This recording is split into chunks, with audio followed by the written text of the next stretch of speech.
Hello, and welcome to another episode of Winning Where It Matters.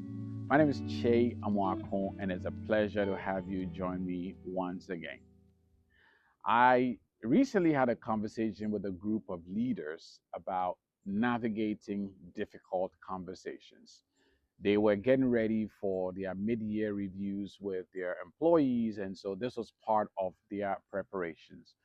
So during the coaching call, I asked for submissions on what makes difficult conversations difficult, and they shared different things, including people coming into these conversations with their strong opinions about how things ought to be, people coming in with their list of grievances and ready to confront the manager, people coming in thinking they have to prove a point. And so there was consensus. There was clear consensus that difficult conversations are difficult, and which is why you don't want to go into a difficult conversation and try to just wing it.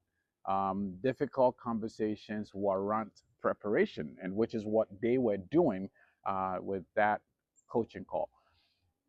We talked about getting clear on your goals, getting clear on what you want to get out of that conversation.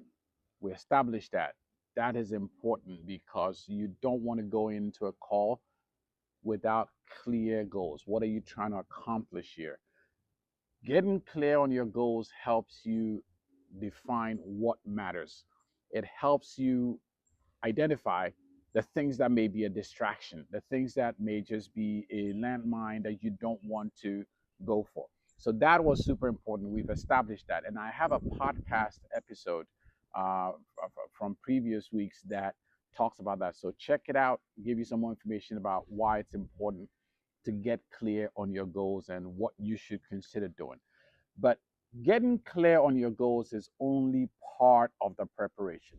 A bigger part of the preparation is to consider your options, because even though difficult conversations are difficult, you have options. And if you do not think about your options, you're likely going to go into this conversation thinking you have only one option, put all your energy in there, and feel like that's the only way you could go about this. But you do have options. And so I'd like for you to think about your options in terms of options that you have before, options that you have during, and options that you have after the conversation. And just by thinking about it in those three buckets, you realize you have at least three options. Now, in each bucket, you have multiple options. And so let's just pause and take a minute ahead of our next difficult conversation to think about what are our options before, what are our options during, and what are our options after the conversation. So when you think about your options before the conversation, you may consider getting more information, gathering some more data, some more context for the conversation. You may want to think about when and where to have that conversation, because that difficult conversation could be more or less difficult depending on where you choose to have it, depending on when you choose to have it. And so those are all options. You may want to decide if you want to have it in person, or you want to have it over the phone or on a Zoom call.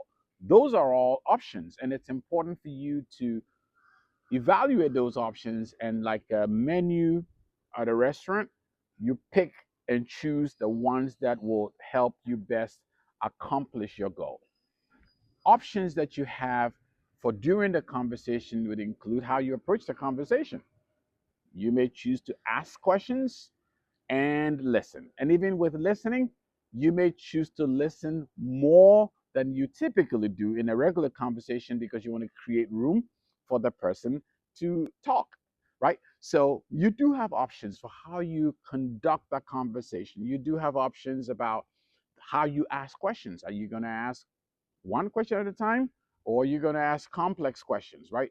Those are all choices that you can make based on you taking the time to think about your options. And of course, in the course of that meeting, being aware that you have options about how you react or respond might give you enough information to decide what things you respond to and how you respond to those things. So, thinking about your options during the conversation could make a difficult conversation less difficult or more difficult. And of course, you have options for after the conversation.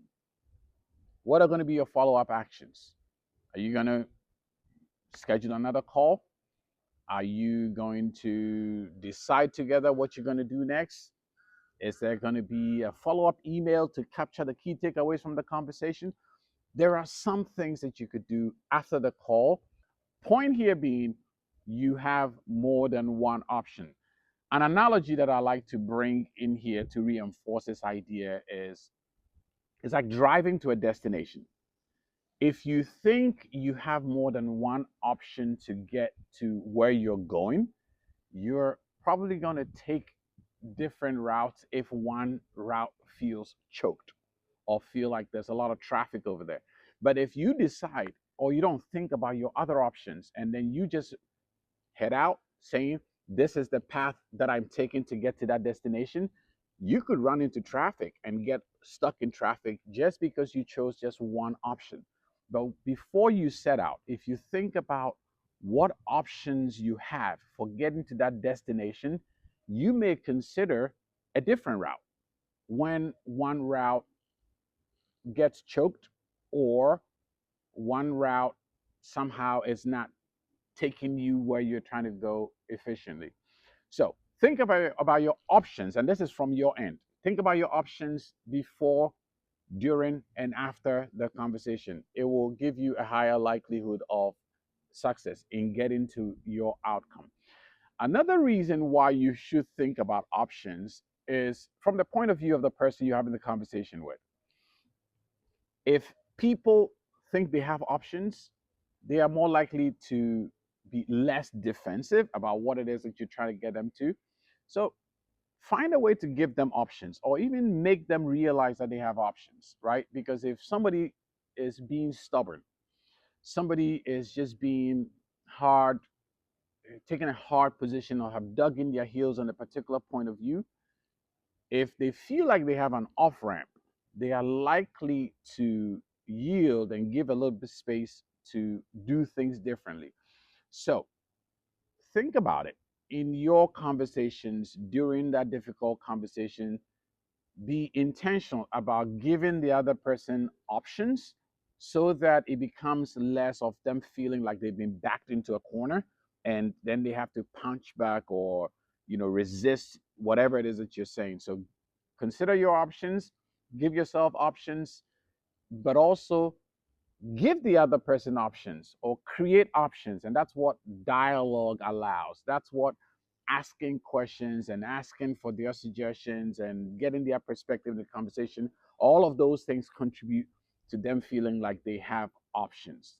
So difficult conversations are difficult, and the best way to navigate is to think about one, clearly what your goal is for that conversation, but much more than that, what options do you have before, during, and after that conversation? If there's any difficult conversation you are facing and you would like to talk about, I'll be happy to help. So don't hesitate to reach out. As always, I believe in you, and I hope you believe in yourself too. I'll see you on the next one.